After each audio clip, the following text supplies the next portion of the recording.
करवा चौथ व्रत की प्रामाणिक एवं पौराणिक कथा के अनुसार बहुत समय पहले की बात है।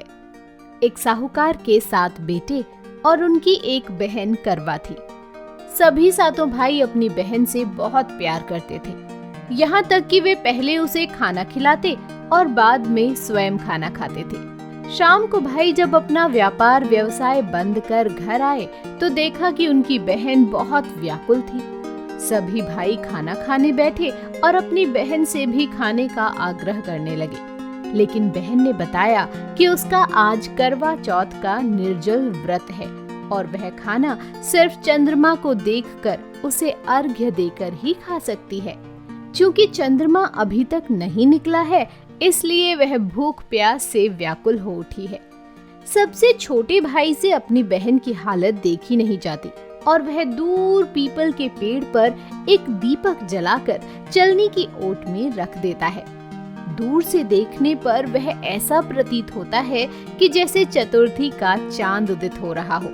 इसके बाद भाई अपनी बहन को बताता है कि चांद निकल आया है, तुम उसे अर्घ्य देने के बाद भोजन कर सकती हो।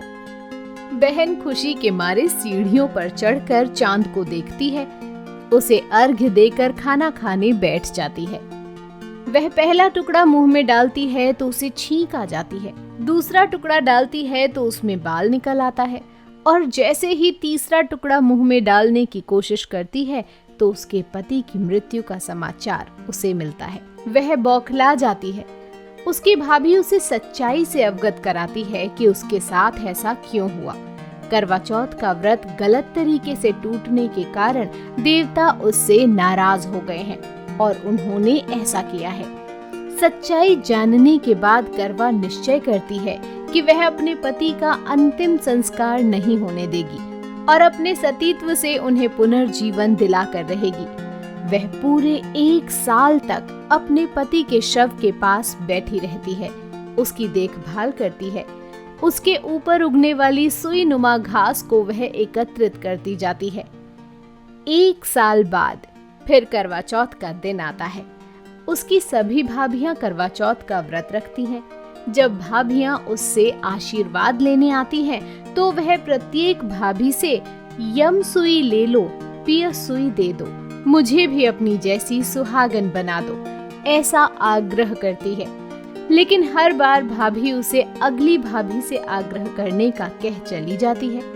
इस प्रकार जब 6ठे नंबर की भाभी आती है तो करवा उससे भी यही बात दोहराती है।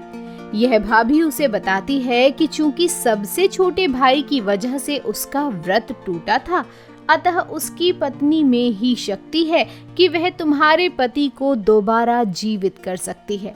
इसलिए जब वह आए तो तुम उसे पकड़ लेना और जब तक वह तुम्हारे पति को जिंदा न कर दे उसे नहीं छोड़ना। ऐसा कहकर वह चली जाती है। सबसे अंत में छोटी भाभी आती है।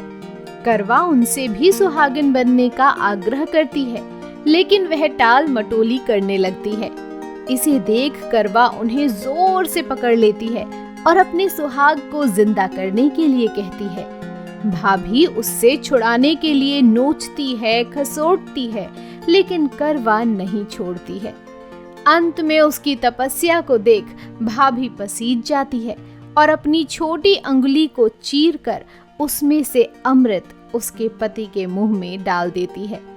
करवा का पति तुरंत श्री गणेश कहता हुआ उठ बैठता है।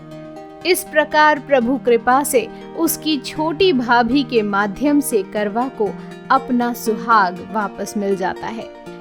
हे श्री गणेश माँ गौरी, जिस प्रकार करवा को चिर सुहागन का वरदान आपसे मिला है, वैसा ही सब सुहागिनों को मिले।